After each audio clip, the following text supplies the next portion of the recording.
Gopi Jana Vallabha Girivardhari Jana Vallabha Girivardhari Gopi Jana Vallabha Girivardhari Gopi Jana Vallabha Girivardhari Yashodanandana Brajajanaranjana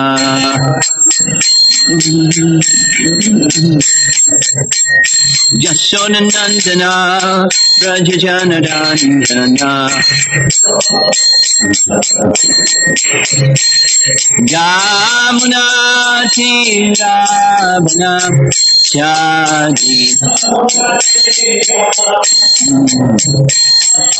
Jamana Tiravana Chadi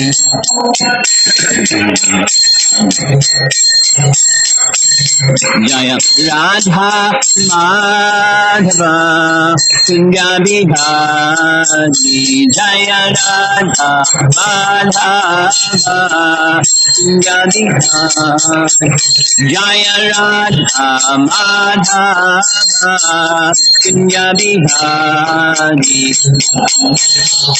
Madhava Kunja Bihari Gopi Jana Vallabha Girivardhari Gopi Jana Vallabha Girivardhari Gopi Jana Vallabha Girivardhari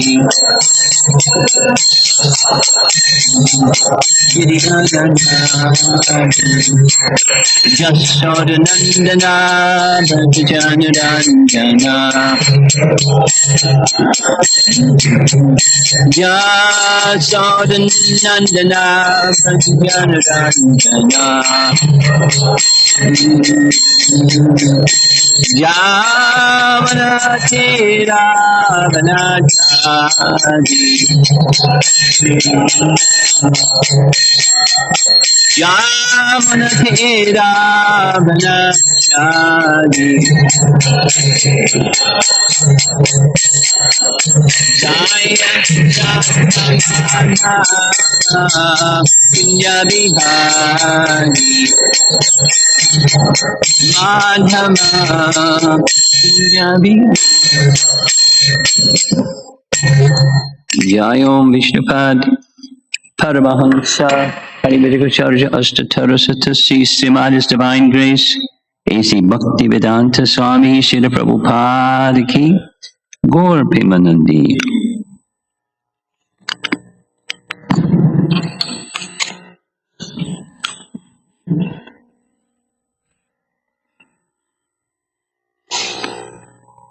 Om Namo Bhagavate Vasudevaya. Om Namo Bhagavate Vasudevaya. Om Namo Bhagavate Vasudevaya.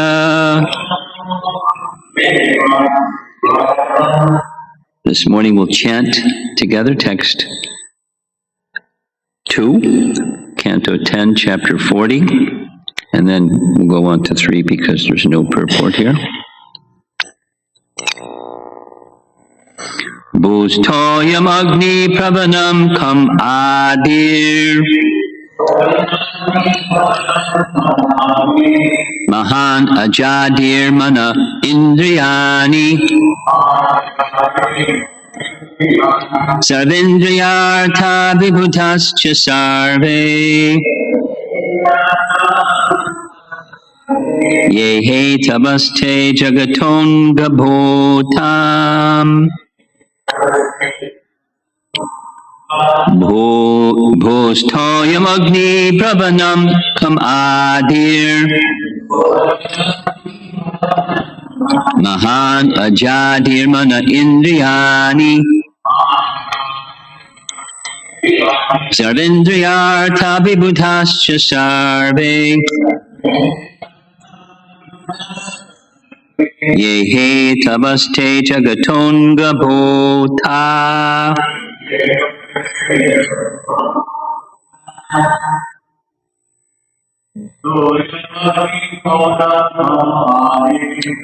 Toyam agni pravanam kamadir Mahan ajadir mana indriyani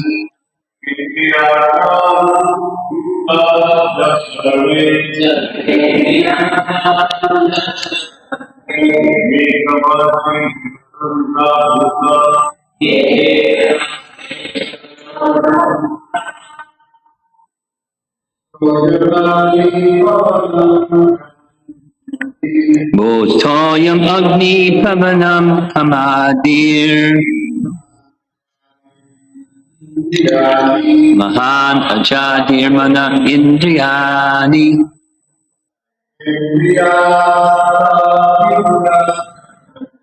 Sarvendriyartha vibhutascha sarve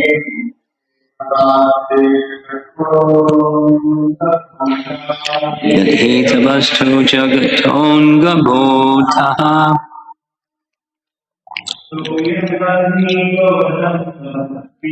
Ustoyam agni pravanam kam adir Mahan jatir mana indriyani Sarvendriyartha sarve Yehe tavaste jagatonga bhotaha. Ladies.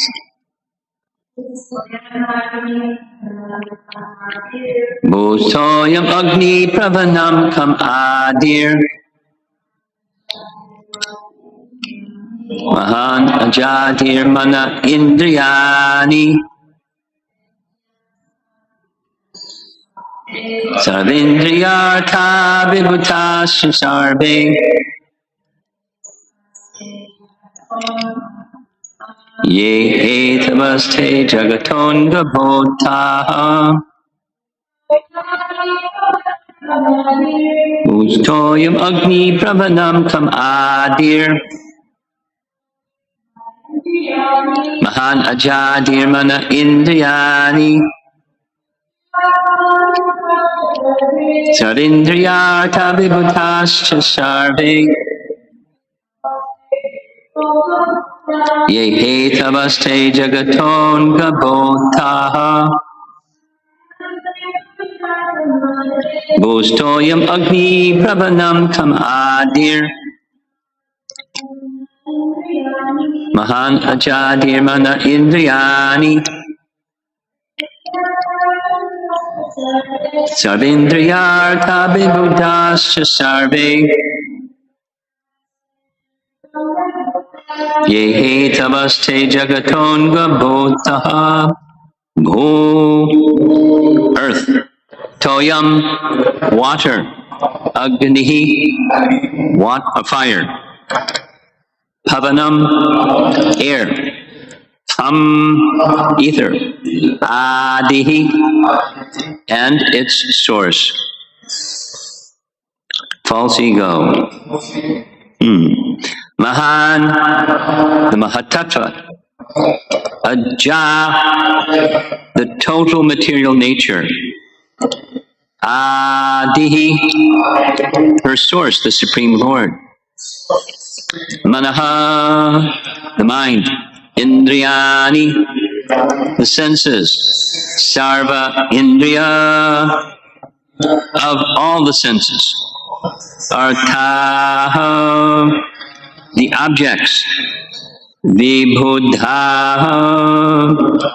the demigods Cha and Sarve all Ye which Hetavaha causes Te your Jagataha of the universe Anga from the body Utaha, generated. Translation: earth, water, fire, air, ether, and its source, false ego. The Mahatattva, the total material nature, and her source, the Supreme Lord's Purusha, expansion.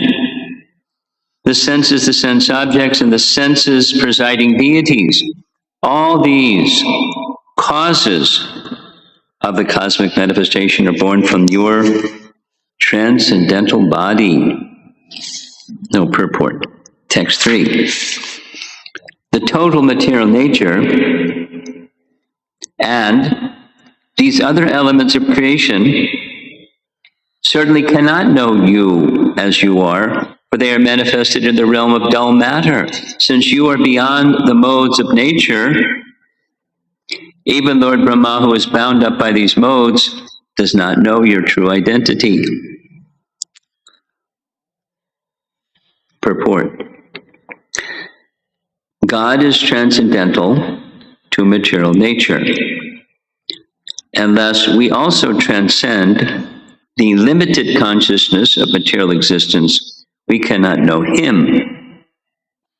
Even the greatest living entity in the universe, Brahma, cannot understand the Supreme unless he comes to the platform of pure Krishna consciousness.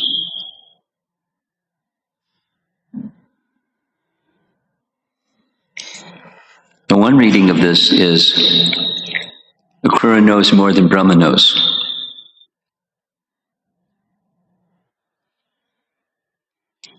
Or in Kunti's prayers, she knows more than all the transcendentalists know, because she says all kinds of things that express her understanding of him. Or another reading of this is,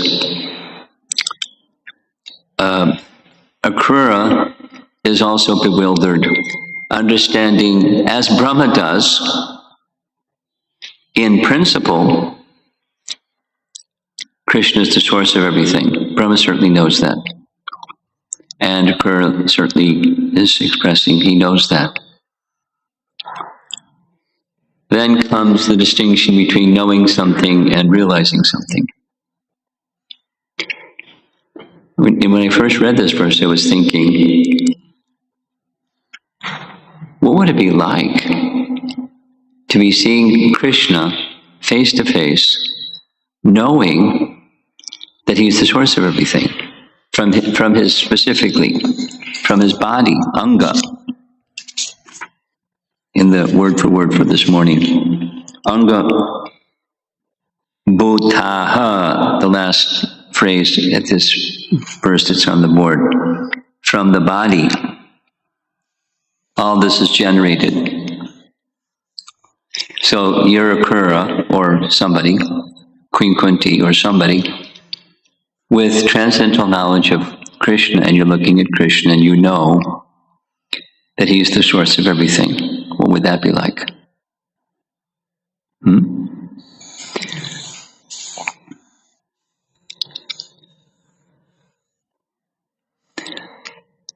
And then even above that Akrura understands and Brahma understands, the residents of Vrindavan are even above that. How exalted are the residents of Vrindavan?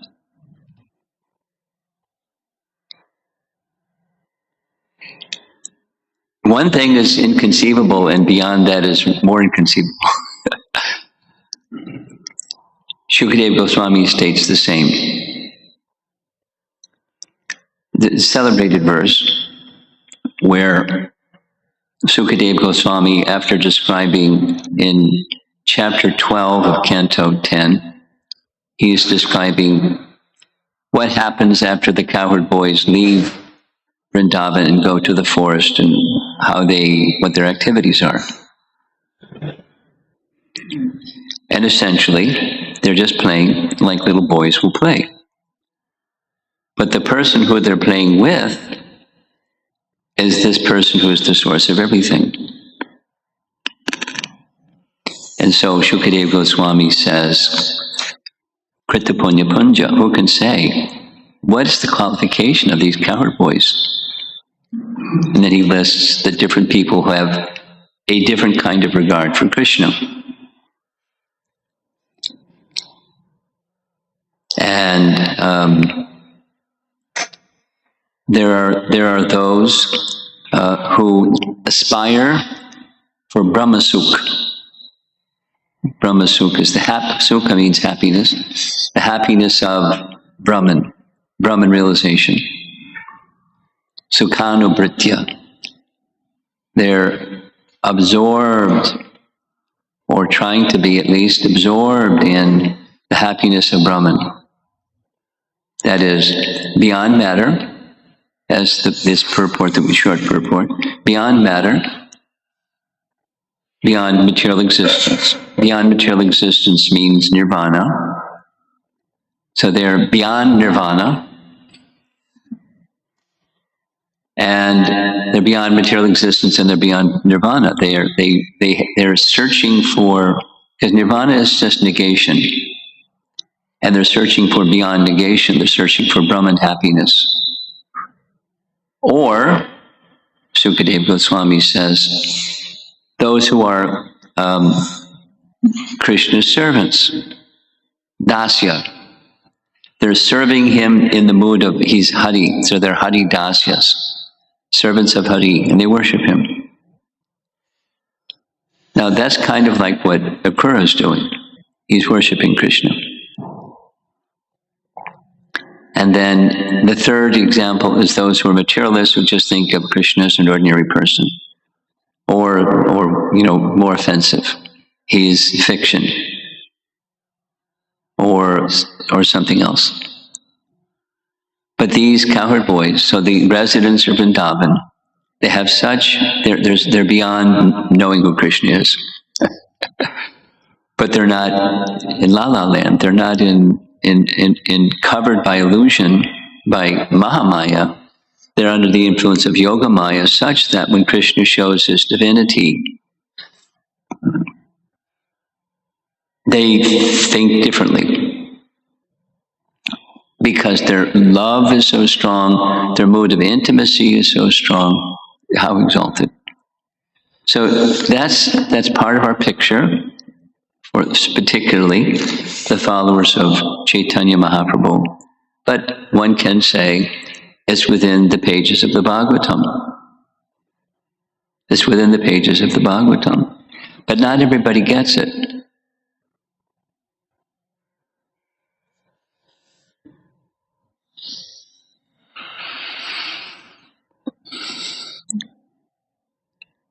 Akrura gets it, but he's not there.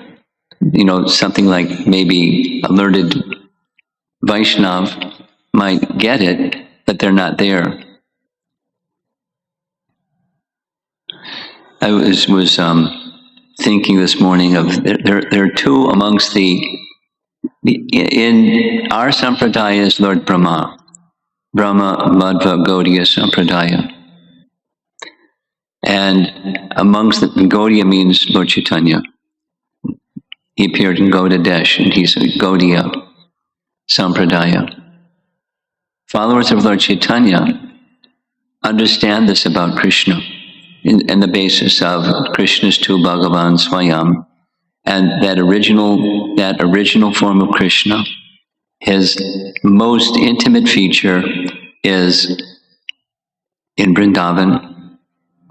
And the scene here is just outside of Vrindavan, in Mathura. But Akrura went to Mathura, went to Vrindavan, and he saw what he saw. And he understands what he understands. He's not a Brijvasi, but he, like Brahma and like Akrura, he has he looks up to the Brijvasis, but he's not a Brijvasi. He's a pure devotee. We know from scripture he's achieved perfection from his prayers. And his prayers were offered after Krishna showed him the spiritual world. He's showing his form, and then he shows him the spiritual world. It's, this scene where he enters the river Jamuna and shows him the spiritual world. And he shows that Krishna is in the spiritual world while he's at the same time seated in the chariot by the side of the river Jamuna. Anyway, so he offers prayers. So one of the 9 processes of bhakti is offering prayers. So he is perfect devotee. And there's a mystery surrounding his being a perfect devotee and yet doing some of the things that he did in Dwaraka. That's another morning class. But he understands Krishna. He has Ye Krishna Tattva Se Guru Hoy. He's a qualified, pure devotee, perfected devotee, everything. But he's not a Brijvasi.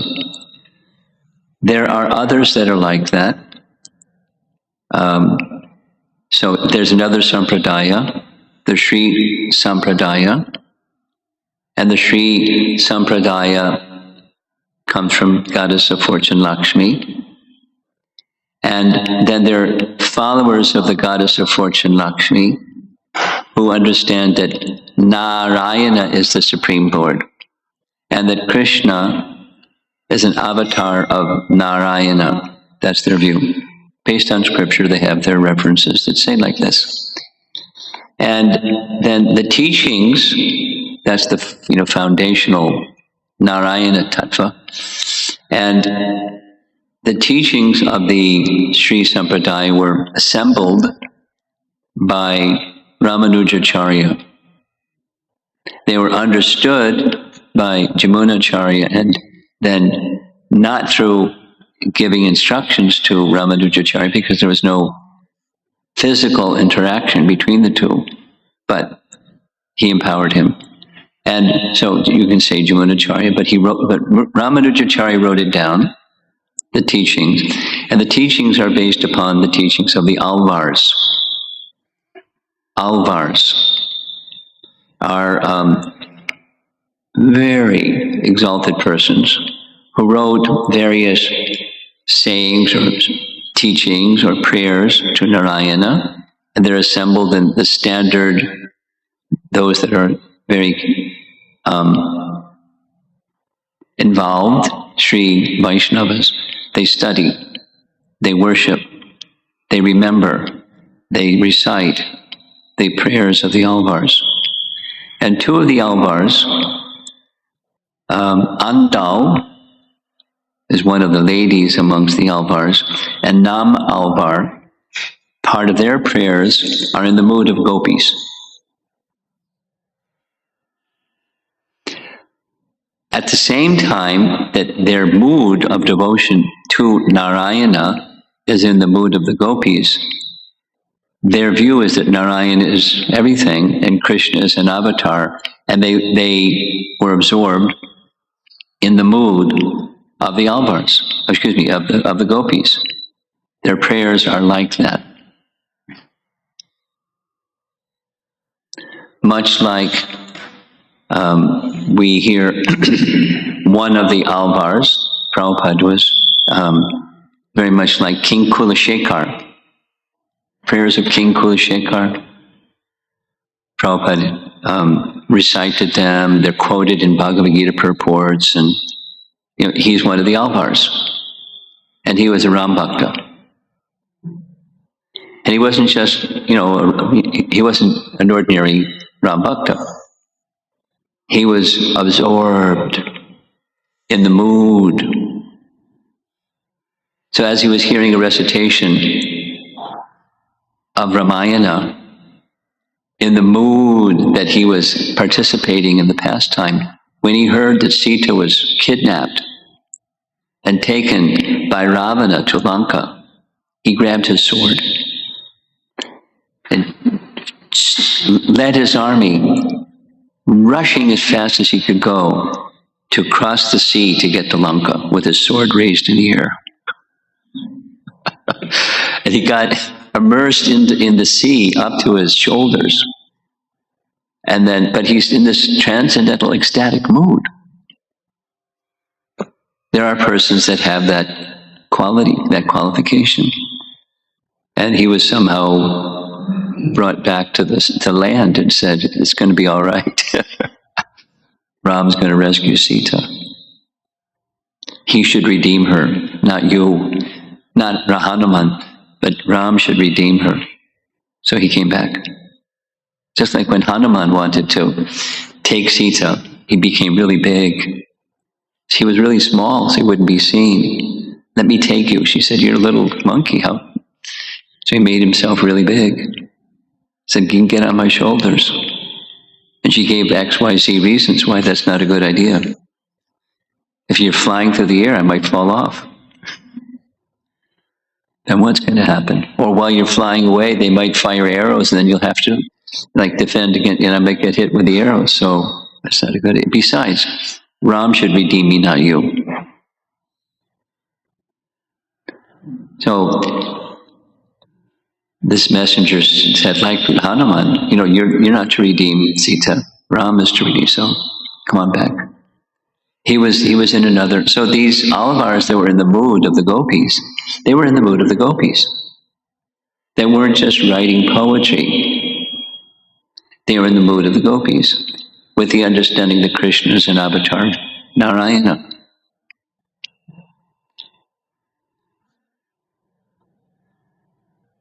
And now back to the Bhagavatam. The Bhagavatam is giving us, just as this verse is giving us, something that without knowing the earlier portions of the Bhagavatam, you're shaking your head saying, what? Meaning, in the third canto, there's an elaborate discussion of Sankhya. Sankhya is taught by Kapila Dev, chapter 26 of Canto 3. Details and details and details, just like this list is on the board, and how the whole puzzle pieces fit together, how everything fits together, including the demigods. I mean, there's lots of nice understanding. Earlier in the third canto, also a Sankhya section, where Brahma is building the universe and everything is ready to go, but nothing happens. And the demigods can't make it go. So what do the demigods? So, the elements are created. Brahma assembles the elements. The demigods are manifested. We're all ready to go, and nothing happens. So the demigods then go to Lord Vishnu and appeal to him. Please enter. You've given us the power, but without having entered into the universe, nothing's going to happen. So he enters into the universe and to the elements as Garbhodakshay Vishnu and Kshirodakshay Vishnu. And then stuff happens.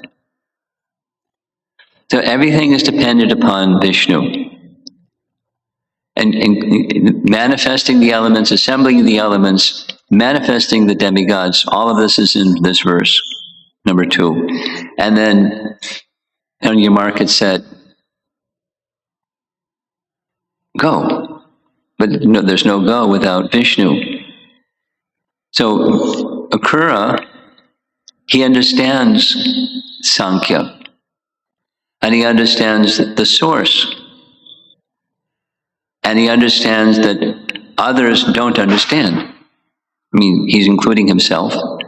He's not place himself of Brahma. But he, Akrura, doesn't understand what the residents of Vrindavan understand. Or, how are we to read the Bhagavatam? Is it a puzzle? That we're supposed to come to know all these things about the absolute truth as being the source of everything, and then the details of everything and how the puzzle pieces fit together. And then go beyond that and say, actually, it's not so important that you know all those things. What's important is your love for Krishna, like the residents of Vrindavan. And so just become a follower of the resident of Vrindavan. And then you don't have to know all this stuff. Has anybody thought that thought? Like, or say it the other way. In order to go back to Godhead, do you have to know all that stuff? If you don't understand Vedic cosmology and Sankhya philosophy, What happens? But you have you just like serving Krishna. What happens?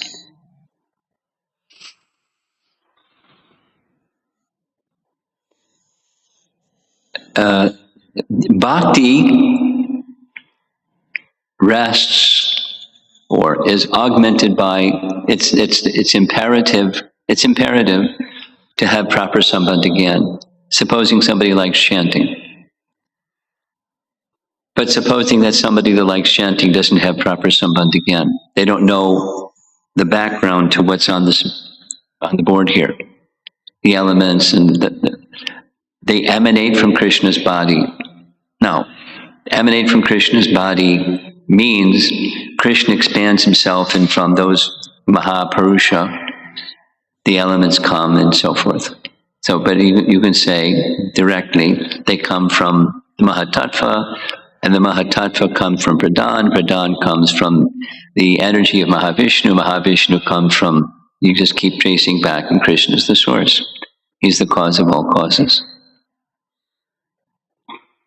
This is very elevated philosophy, like the cause of all causes, gosh. And all the puzzle pieces and how do they fit together. We're hearing them, and if you read the Bhagavatam, you hear it again and again and again. And it's not only new information. In principle, it rubs against the very problem that we have that brought us to this material world, which is an aversion to Krishna. Dvesha towards Krishna.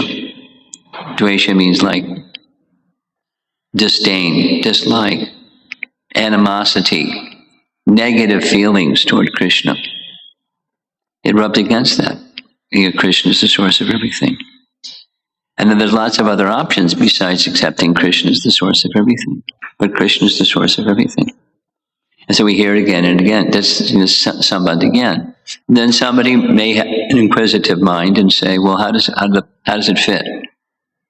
How is it? You say Krishna is the source of everything. Over there I see a chair. How is Krishna the source of that chair? One can have an inquisitive mind or philosophical mind, and there's an answer. And then it comes back to Krishna is the source of the chair, and he's the source of everything. He's the source of me, he's the source of that doubt. He's the source of everything. Now, occurs looking at Krishna and saying, it's from you, this body, anga,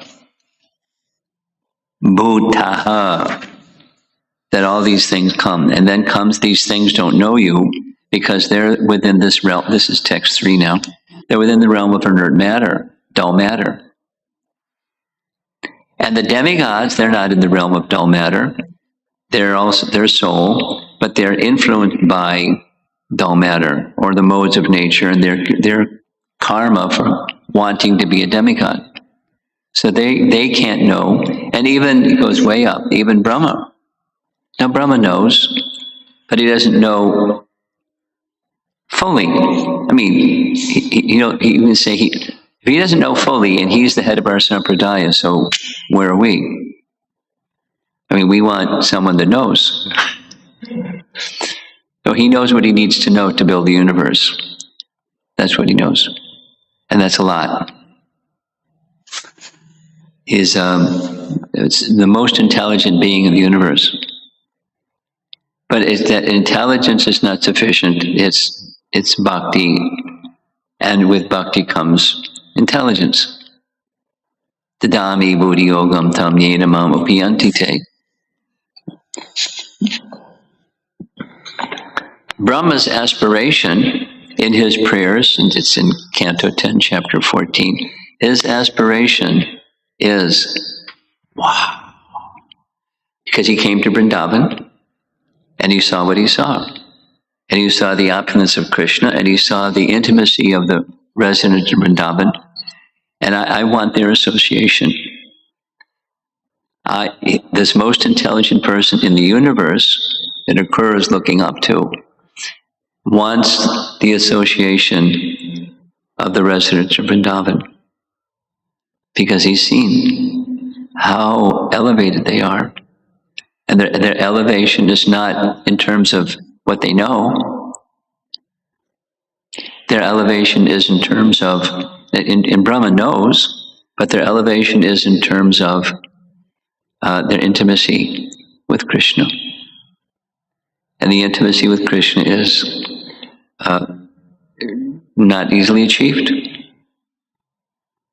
It's the most coveted thing. Most valuable things are costly, usually. So the cost of that intimacy is not just years and years and years, krita punya punja, years and years and years, volumes and volumes of austerity, because austerity doesn't get you there either. There has to be austerity. But service, that's selfless service. In volumes and volumes and volumes and volumes. You know, in our followings, the followers of Lord Chaitanya, following Lord Chaitanya, teach us we need, Rupa Goswami in particular, we need to follow the path of those perfected souls. The cowherd boys or the gopis or the elders or the residents of Vrindavan. We need to follow them. And by following them, we can get entrance. Now Krishna can always make exception. No problem. No problem. Putana wasn't a follower of the residents of Vrindavan. So Krishna can make exception. But he's very kind. And our process helps us understand we get access to the kindness. And one of the accesses to the kindness of Krishna is the holy name. You know, central to everything that we do. Central to everything that we do is the chanting of the holy name. And through the chanting of the holy name, purification and further spiritual awakening, so that we can understand the fullness of Krishna's merciful nature is within his holy name. Now it's nice sounding teaching, and it's another thing to realize it, which is kind of like what Akrura is in. He has some understanding. He has very elevated understanding. He's a pure devotee. He's a pure devotee, and his place is not Vrindavan. His place is Mathura. Then when Krishna goes to Dwarka, he goes to Dwarka. Because he's a member of the Yadu dynasty, when Krishna shifts everybody to Dwarka, he goes to Dwarka, and he's with Krishna in Dwarka. He makes a boo-boo, and he gets, you know, he leaves Dwarka for some time. Krishna brings him back. That's another story in the Bhagavatam. He is a pure devotee. These persons, when we say the residents of Vrindavan are most exalted, we shouldn't think in a material way, you know, kind of belittle or poo-poo pure devotees. That's called offense. We don't do that. We honor them because they're pure devotees, and we're hearing the message of the Bhagavatam from one of them. So understanding Krishna is understanding Krishna Tattva, understanding Sambandha Gyan is essential. Krishna says in Bhagavad Gita, if you understand Krishna Tattva, your janma karma chame divyam evam yoveti tattva chakva deham purna janma naiti mameti surjana. No more birth. So it's important. And to have proper bhakti for us sadhakas, Sambandha Gyan is essential. To chant Hare Krishna effectively, Sambandha Gyan is essential. It's not optional. It's essential. And then at the same time, as there's cleansing and purification and proper kinds of worship, one can become elevated to the position of understanding even beyond that as these residents of Vrindavan. It helps us become eligible for that kind of love that the residents of Vrindavan have. We're preparing ourselves for that.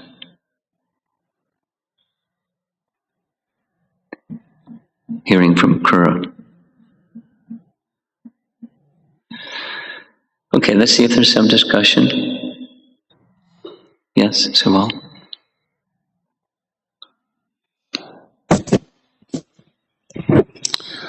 Hare Krishna, Guru Maharaj.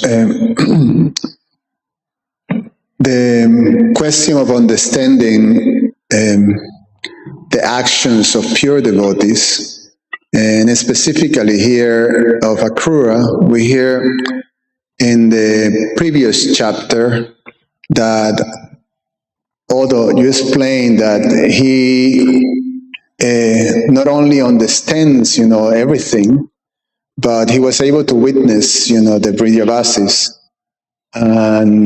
But the narration is that he neglected to console the gopis, and therefore they became offended and cursed him.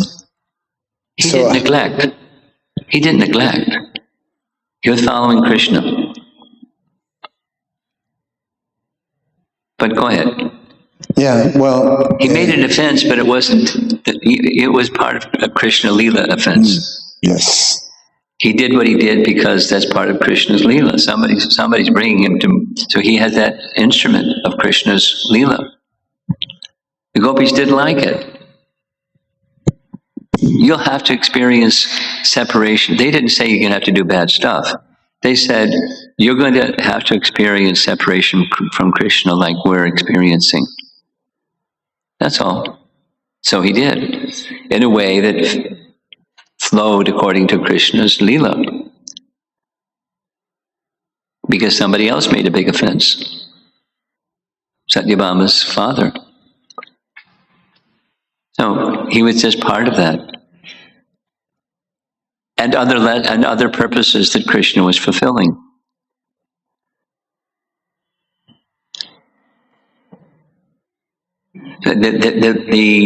There's deep mystery for sure, and it's not like, oh, okay, that's great. That the internal potency, or we're accustomed to saying the Yogamaya potency. Our acharyas often use the word Leela Shakti. Exactly how Leela Shakti equates to Yogamaya potency is Leela Shakti, a sub-potency of, I don't know how that works. But Leela Shakti, Yogamaya potency, the Lord's plan. Devotees like Akrura, they're just part of Krishna's plan.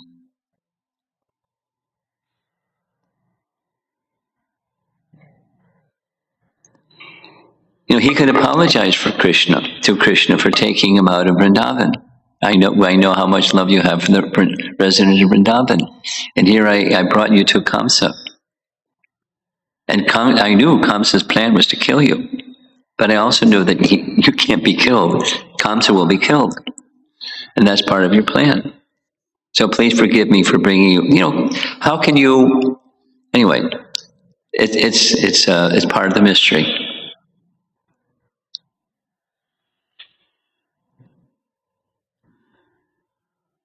It stimulates the love of Krishna's Leela is to stimulate the love of his devotees. There's a nice description of this. I'm just elaborating. When chapter 15 of Canto 10, the cowherd boys are doing their thing again, like in chapter 12, just a little older. A little older means now instead of herding calves, they're herding cows. Krishna's 6 instead of 3, 4, and 5. So they're doing their playful activities again and again and again and again. And the mood gets to the place where the cowherd boys say, if you deem it proper, can we enter the tal forest and get the tal fruits? Now, they say, we've heard that the wicked demon he eats people. Dhenukasura is known, Brijbasi is going, he eats them. Is a cannibal. So if you deem it possible, let's go. So then the acharyas, there are some people that they complain. How can they invite Krishna to go to a place where he's at risk?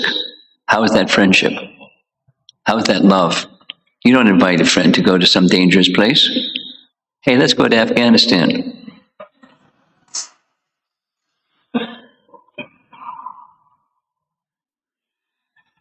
And chant Hare Krishna on the street. Come on, let's go.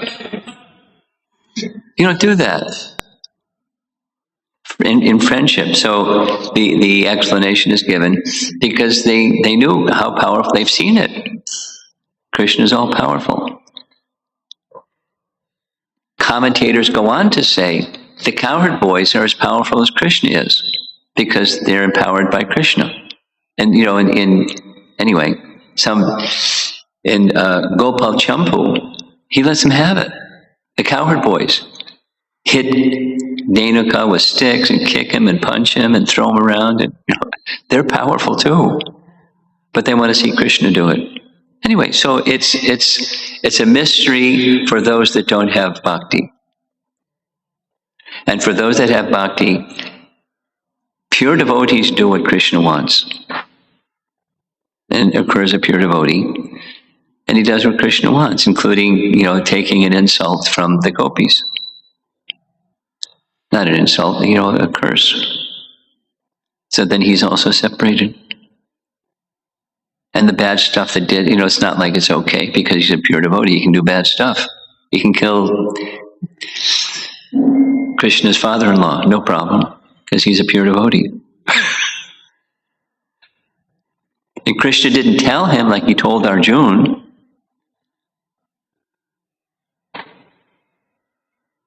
But it's part of Krishna's Leela. We can say he was flawed, but he's a pure devotee. How can a pure devotee, anyway, so these are mysteries. And one of the big answers for such mysteries is Krishna's Leela Shakti. And it's working perfectly. And the pure devotees have no other interest in their heart of hearts than Krishna's interest. So they may do things that look like it's going against Krishna's interest. And there's lots of mystery. Like, why did Balaram teach fighting with a club to Duryodhana? And so forth.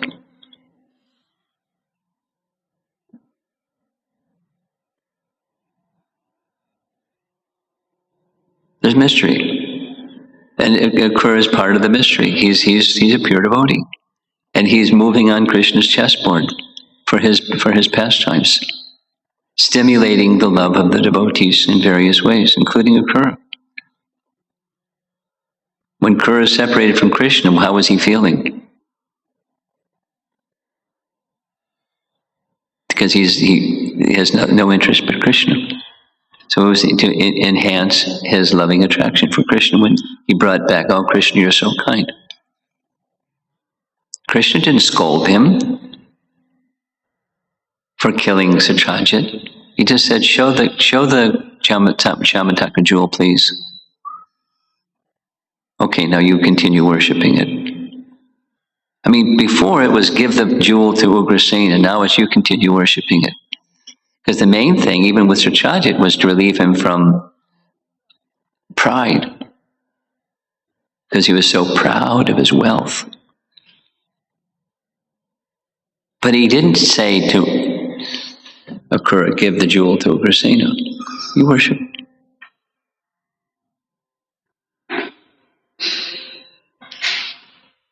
He wasn't attached to the wealth, and he wasn't attached to the pride of having that wealth.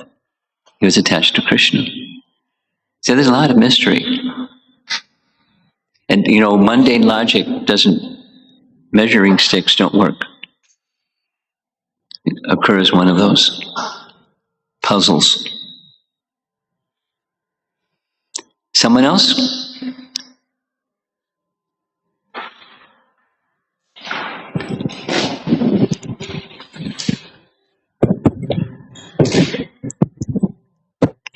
question, Maharaj. Thank you for your class.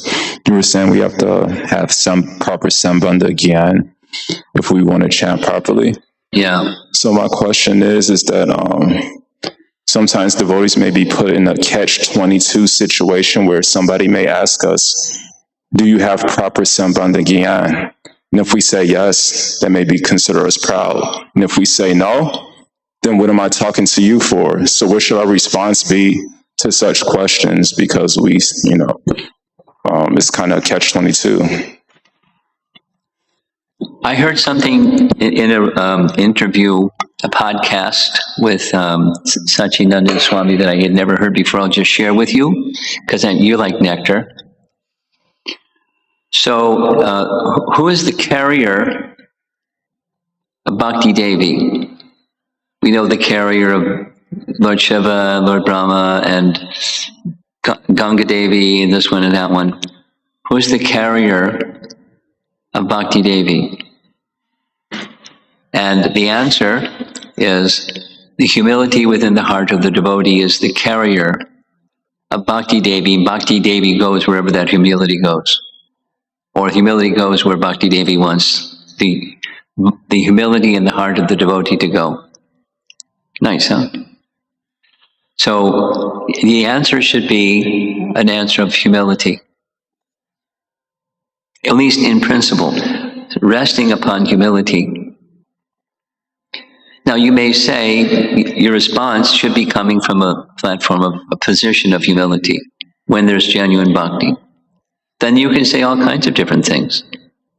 You can say, you're right, Prabhu. Really, you shouldn't be listening to me because I'm, or, a place of humility. I'm striving. I'm trying sincerely.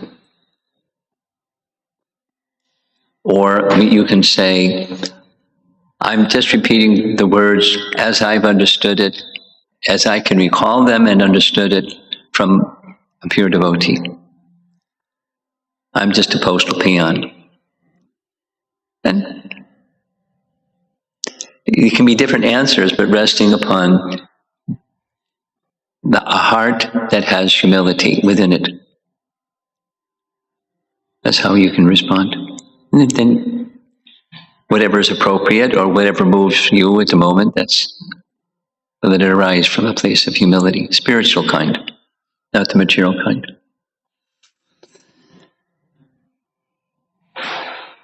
Okay, anything online? No? Okay, Srila Prabhupada ki? Jai.